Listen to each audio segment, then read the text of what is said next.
પાદરા તાલુકાના ડબકા ગામે જે ઉપરવાસમાંથી કણાણા ડેમ, પાનમ ડેમ અને વણાકબોરી ડેમમાંથી મહીસાગર નદીમાં જે નવા આવતા નીરના વધામણા હિન્દુ સંસ્કૃતિ પ્રમાણે ડબકા ક્ષત્રિય વીર ભાથીજી મહારાજના મંદિરેથી મહીસાગર નદીમાં માટલી તરતી મૂકવા માટે લોકમાતા તરીકે પૂજાતી મા મહીસાગર માતાજીના વધામણા કરવાનો શુભ પ્રસંગ રાખવામાં આવ્યો હતો। આ પ્રસંગે ડબકા ગામના વડીલો, આગેવાનો અને મહિલાઓ તેમજ વડોદરા જિલ્લા પંચાયત સદસ્ય કૈલાશબેન જાદવ અને ડબકા ગામના મહિલા સરપંચ નયનાબેન જાદવના હસ્તે મા મહીસાગર નદીમાં માટલી તરતી મૂકીને ગામ લોકોએ માતાજીના દર્શન કરી આશીર્વાદ લીધા હતા।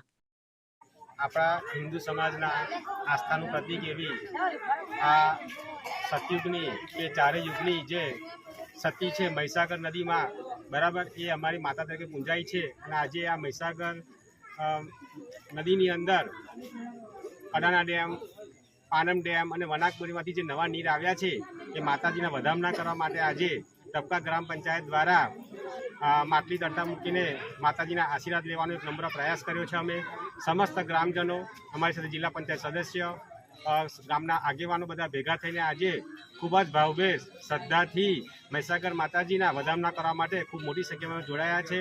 અને માતાજીને એક પ્રાર્થના કરીએ છીએ કે માં બસ આમ જ આવી રીતે ટુકડે ટુકડે તમે આવશો તો અમારા ગામની અંદર આ જે કંઈ નુકસાન થશે એ પણ નહીં થાય એ માતાજીને અમે ખૂબ હૃદયભાવથી વિનંતી કરીએ છીએ। માતાજીના સદાય આશીર્વાદ પર રહે એવા માતાજીને પ્રાર્થના કરીએ છીએ।